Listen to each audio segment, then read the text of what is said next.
অন্যান্য দিনের থেকে আজকে ব্লগটা একটুখানি অন্য রকমের।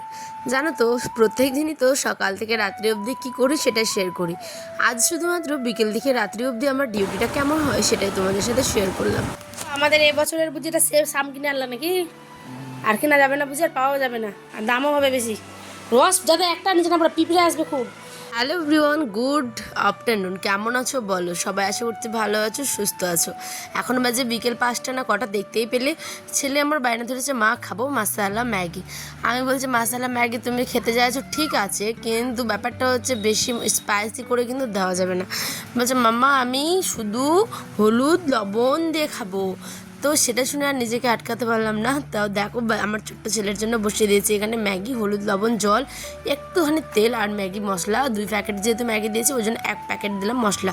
বেশি স্পাইসি আমি দিতে চাইছি না। আর এই যে ওয়েদারটা দেখো একবার, ঠান্ডা ঠান্ডা ওয়েদার, কিন্তু ব্যবসা একটা গরম। তো যাই হোক চলো, ছেলে তো বায়না ধরেছে, খাওয়াতেই হবে ছেলেকে, এখন ফিনিশ করে দিই।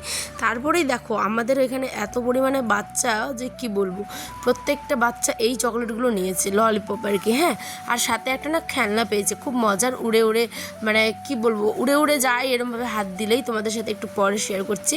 দেখো আমার ছেলেও সেটা নিবে বলে বায়না, লাস্টে কিনে দিলাম, বেশি না, মাত্র 5 টাকার দাম। এইখানে বলছি বাবা খেলনাটাকে একটু তোমাদের দেখাবো, দিবে না, দেখো ভয়ে দূরে আছে, বলছে মাম্মা যদি খেয়ে নেয় সেই ভয়ে।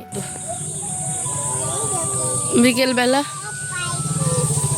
আপলোড করে গেছে এই মাত্র, এখানে একটুখানি রাস্তার দিকে আসলাম, একা একাই আছি, ভালো লাগছিল না, লাইভ করবো কিছু একটুখানি। চলো এটা খাও, এদিকে আসো, চকলেটটা দেখাও না গো, চকলেটটা দেখাও। ওর বাবা কিন্তু সেই দিন যায়নি হচ্ছে স্কুলে আর দোকানে, কারণ আমাদের মাঠে ধান গাড়া হচ্ছে, সেই কারণে একটুখানি কাজ ছিল। আর এখানে নতুন স্কুটিটা দেখো কীভাবে 12টা বেজেছে, গাইজ যায় না কতদিনে আমাদের নিজেদের একটা সেপারেট বাড়ি হবে। আর ভালো লাগছে না, তোমাদের কি শেয়ার করব আমি বুঝতেই পারি না। এরভাবে নতুন স্কুটিটা দেখো কাদায় তছনছ অবস্থা। তো যাই হোক, কী করা যাবে, বর্তমানে যেমন আছি, সময় পরিস্থিতি কঠিন হলেও নিজেকে মানিয়ে চলতেই হচ্ছে। আর এইখানটায় দেখো আমার ছেলে বায়না ধরেছে বাবার সাথে যাবে বলে। ওর বাবা কিন্তু এখন যাচ্ছে হাটে। আমাদের গ্রামে কিন্তু সপ্তাহের হাট বসে, শহরের ব্যাপারটা কেমন জানি না, কিন্তু আমাদের গ্রামে সারা সপ্তাহের হাট একদিনেই বসে। তাই এখন যাচ্ছে হাটে। ওকে বললাম ঠিক আছে চলো, আয়নের মনের ইচ্ছেটাও পূর্ণ হোক, একটুখানি তুমি ওকে আগে দাও আর আমিও একটুখানি যাই, ভিডিওটা কিন্তু আপলোড করে আসি, ঠিক আছে। তো এইখানে দাঁড়িয়ে কিন্তু আমি ভিডিও আপলোড করি। এইটা একটা জায়গা, আর একটা জায়গা আছে, 2 জায়গাতে যাই। ওইদিকে এখন প্রচুর জল আর কাদা, যেই কারণে কিন্তু আমি যেতেই পারি না। আর এইখানে আমার ঘরটাকে গোছালাম, 6:30টার মতো বাজে, ভিডিও আপলোড করে আসি। আর দেখো বাবাও কিন্তু চলে এসেছে মিষ্টি পরোটা নিয়ে। লুকিয়ে আমি অর্ধেকটা মানে রেটটা রেখেছি আর অর্ধেকটা বাবুকে দিয়েছি, কারণ ওর না একটু পেটের সমস্যা চলছে আয়নের। তাই অনেকটা দেখলে না একবারে হামলে পড়বে, তখন ওই আর কাউকে খেতেই দিবে না।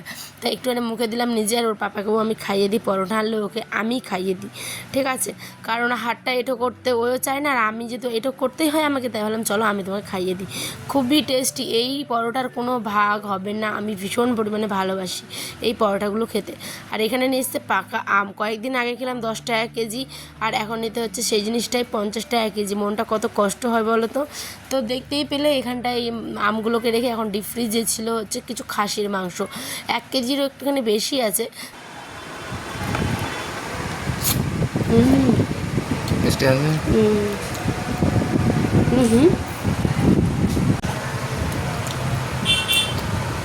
আমাদের এবছরের বুঝিটা সেব সাম কিনে আনলাম নাকি আর কিনা যাবে না, বুঝি আর পাওয়া যাবে না, আর দামও হবে বেশি।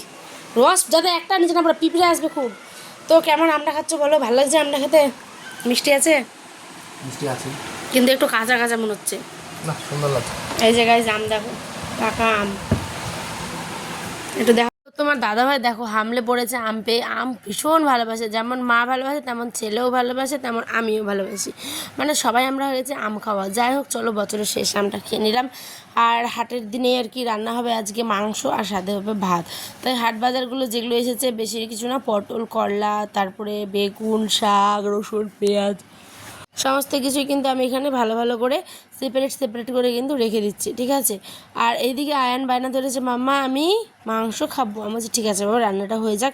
এদিকে ওর বাবা দেখো শুয়ে আছে, আমি ফ্রিজের সমস্ত ক্যারি ব্যাগ করে কিন্তু মানে ক্যারি ব্যাগে প্যাকিং করে রেখে দিই, তাহলে এক সপ্তাহের মতো কিন্তু সবজিগুলো চলে যায়, ঠিক আছে। আর এইদিকে দেখো মাংসটার অবস্থা কি হয়েছে গাইজ, ফ্রিজে মাংস রাখাই পড়েছে বিপদে। দেখো পুরো মাংসটা মানে জমাট বেঁধে গেছে বাটির আকারে। 1 থেকে 1.5 ঘন্টা ডুবিয়ে রেখেছি, তারপরে জল দিয়ে ভালো করে ধুয়ে রেখেছিলাম, তারপরেও ধুয়ে এখানে সমস্ত মশলা বাটা, জিরে আদা আর হচ্ছে লঙ্কা বাটা আর রসুন পেঁয়াজ হলুদ লবণ তেল এই সমস্ত কিছু দিয়ে কিন্তু নুন তেজপাতা দিয়ে কিন্তু মাংসটাকে এবার বসিয়ে দেবো। ভীষণভাবে ভালো লাগে এরকম ম্যারিনেশন করে যখন আমি রান্না করি, আর টেস্টিটাও মানে খুব টেস্টি হয় খেতে আর কি মাংসটাও। আর এখানটায় আমি কিন্তু বসিয়ে দিয়েছি দেখো।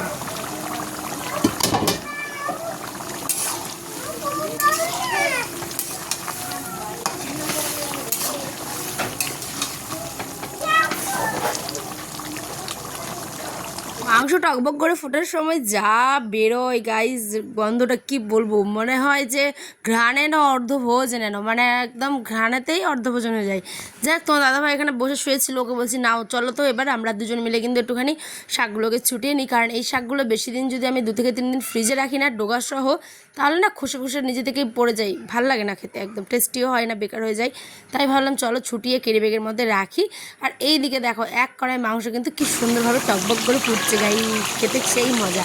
তখন আমরা কিন্তু রান্না কমপ্লিট, বেশি একদম ঝোল করিনি, ব্যাস একদম কষা কষা লাল লাল ঝাল ঝাল করে কিন্তু করেছি। এখানে প্রেশারে খুব সুন্দরভাবে ভাতটাকে সেদ্ধ করে নিয়েছি। বড় মশাই কিন্তু বলে দিয়েছি এখানে ভালো ভালো আমার পিস যেগুলো সেগুলোকে বলেছি একটা তুমি নাও একটা আমি নাও, আর এইখানে এই যে এই পিসটাকে আমি দেখাচ্ছি, বলছি আমি এটা খাবো। ওই এত জিনিসটা বোঝে, আমি যেটা খাই সেটাই কিন্তু ওই রেখে দেয়। আর আমি মানে যেটা খাওয়ার মানে যে পিসটা আমি একটুখানি কম পছন্দ করি সেটা ওই আবার বেশি পছন্দ করে।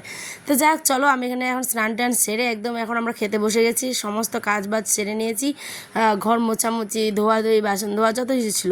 তো ব্লগ কেমন লাগলো অবশ্যই কমেন্ট সেকশনে জানিও। দিনের একটু ভাজা ছিল ডাঁটা আলু চচ্চড়ি, সেটা দিয়ে আজকে রাতে আমাদের ডিনার।